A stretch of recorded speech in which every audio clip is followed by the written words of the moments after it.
안녕하세요. 해외 금융 읽어주는 남자 행남TV입니다. 마카오 하며 흔히 떠올릴 수 있는 건 카지노와 호텔 그리고 에그타르트 정도일까요?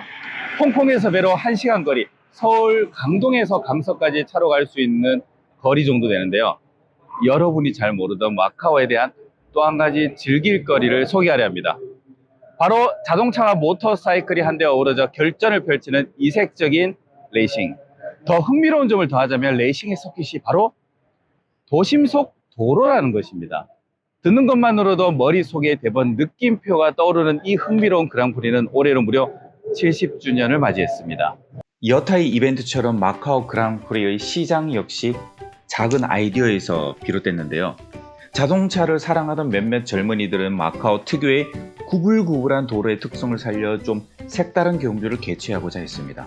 그렇게 소박하게 시작된 첫 경기가 본격적으로 시합의 구색을 갖추게 된 건 1966년 벨기에의 레이서 마우로 비앙키의 등장부터였습니다.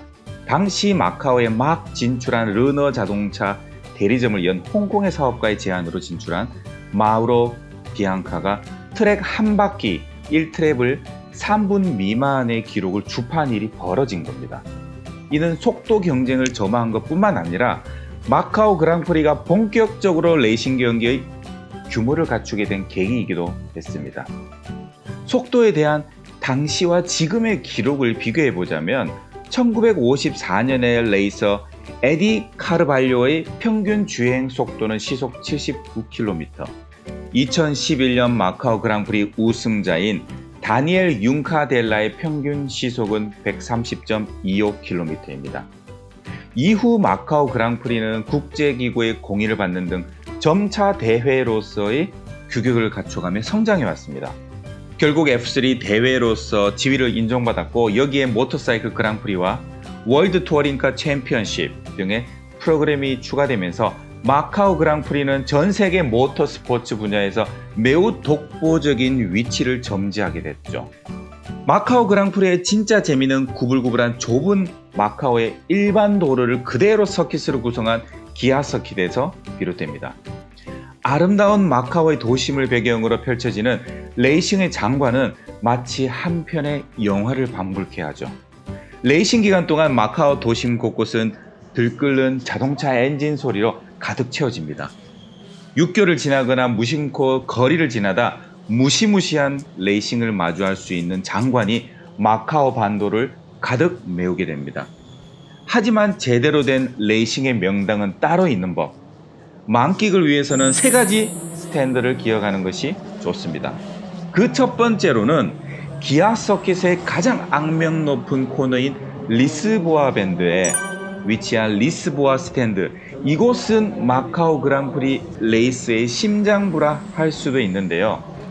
90도로 꺾이는 아찔한 커브 구간, 기나긴 직선 후 좁아지는 구간의 리스보아 스탠드는 아슬아슬한 추월의 장관을 생생하게 목격할 수 있는 명당 자리입니다. 제가 현재 리스보아 스탠드에서 참관 중에 있습니다. 두 번째는 그랜드 스탠드로 그랑프리 빌딩 건너편에 위치한 메인 그랜드 스탠드입니다. 이곳은 출발선과 결승선이 위치한 곳으로 레이싱의 모든 것을 한눈에 보고자 하는 이들에게 추천드립니다. 출발과 결승의 가장 치명적인 순간을 목격할 수 있는 한편 뒤쪽에 피트레인과 피트 구역까지 속속들이 눈에 들어옵니다. 또한 레이스가 시작되기 직전의 긴장감과 결승선을 통과해 들어오는 챔피언의 희열도 즐길 수 있는 곳이기도 하죠. 마지막인 레저부아 스탠드는 앞서 말한 그랜드 스탠드 출발선 바로 옆에 위치한 곳으로 레이싱카와 바이크가 직선 구간을 바람처럼 달려 서킷의 첫 번째 코너 구간인 만다린 밴드로 진입하는 광경을 목격할 수 있습니다. 스피드의 관람에 묘를 두는 이들이라면 과연 이곳을 추천드립니다. 마카오 그랑프리의 대미는 역시 F3 레이싱이죠. 이미 세상에서 가장 이름을 날린 F3 경주 중 하나, F1 선수로 도약하고자 하는 F3 선수들이 자신의 모든 것을 쏟아붓는 경주이기도 합니다. F1보다 레이싱카의 배기량과 차체가 F3 레이싱이 각광받는 이유 중 하나는 F3 우승자에게 주어지는 특혜에 있습니다. F3 우승자는 중간 단계인 F3000을 건너뛰어 바로 F1을 진출할 수 있습니다.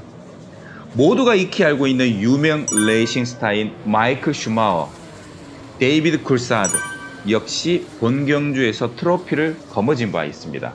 최근에 마카오 그랑프리의 우승자 또는 상위권 입상자가 F1 경기에 뛰어난 적응력을 보여준다는 평이기도 합니다. 현재 F1에서 활동하고 있는 선수들 중 많은 이들이 마카오 그랑프리 출신이며 1999년 개최된 8번의 F1 그랑프리의 우승자들은 모두 마카오 그랑프리의 기아 서킷 졸업자이기도 합니다. 레이싱카 마니아에게 한 가지 비밀스러운 팁을 제공하자면 컨트롤 타워 및 머신들과 미케닉들이 대기하는 주차장이 그랑프리 기간이 아닐 때는 일반 차량 주차장, 특히 마카오 호텔 셔틀버스들의 승하차장으로 사용된다는 점입니다. 실제로 마카오 페리 터미널을 통해 입국하는 여행객들은 바로 건너편에 위치한 이 주차장에서 셔틀버스를 탑승하게 되죠. 그러나 그랑프리 기간이 되면 이 일대가 초고가 머신들과 경주용 자동차들, 모터바이크들로 가득하게 됩니다. 좀 더 세심하게 돌아보면 메인 스탠드와 경주로 등의 자취도 쉽게 발견할 수 있을 텐데요. 마카오 여행의 또 다른 묘미가 될 겁니다. 오늘 영상도 재밌게 보셨다면 구독과 좋아요 꼭 눌러주세요. 앞으로도 좋은 영상으로 찾아오겠습니다. 지금까지 시청해 주셔서 감사합니다. 행복한 하루 보내세요.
Portanto, temos as imagens, caso esteja a pegar esta